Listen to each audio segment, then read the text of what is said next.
How much cornstarch do I need to thicken my jam? Hey there!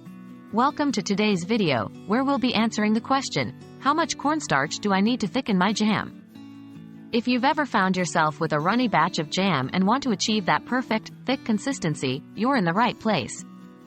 So, let's dive right in. Understanding jam thickening.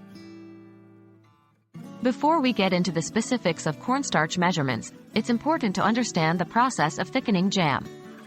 When making jam, the natural pectin in fruits is what helps it set and thicken.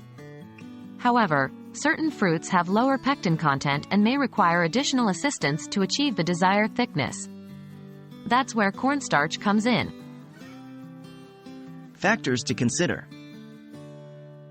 To determine the amount of cornstarch needed, several factors should be taken into account. 2.1 Fruit pectin content. The pectin content of the fruit you're using plays a crucial role in jam thickening. Fruits naturally high in pectin, such as apples, citrus fruits, and berries like cranberries and blackberries, may not require cornstarch at all. On the other hand, fruits with lower pectin levels, like strawberries, peaches, or pears, may benefit from the addition of cornstarch. 2.2 Desired consistency. The desired consistency of your jam is also a significant factor. Some individuals prefer a looser, more spreadable jam, while others prefer a firmer, more spoonable texture. Consider your personal preference and the end use of the jam when deciding on the amount of cornstarch to add. 2.3 Recipe recommendations. If you're using a specific recipe to make your jam, it's always a good idea to follow the instructions provided. Some recipes may include cornstarch measurements or alternative thickening agents, ensuring the best results. Determining the cornstarch amount. When adding cornstarch to thicken jam, it's essential to proceed with caution. Cornstarch is a powerful thickening agent, and using too much can result in a gooey or gummy texture. Here's a general guideline to help you determine the amount of cornstarch to use. 3.1 Start small. Begin by adding 1 to 2 teaspoons of cornstarch for every cup of prepared jam.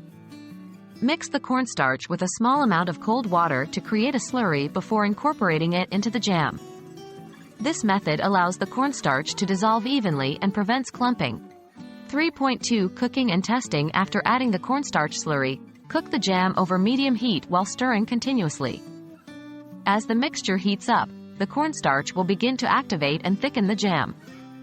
Keep a close eye on the consistency and continue cooking until the desired thickness is achieved. If the jam is not thick enough, you can repeat the process by adding a bit more cornstarch slurry.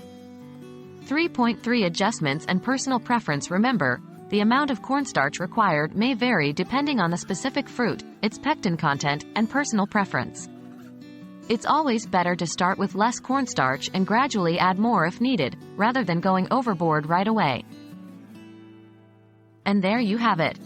When it comes to thickening your jam with cornstarch, it's all about finding the right balance. Take into account the pectin content of the fruit, your desired consistency, and any recipe recommendations you're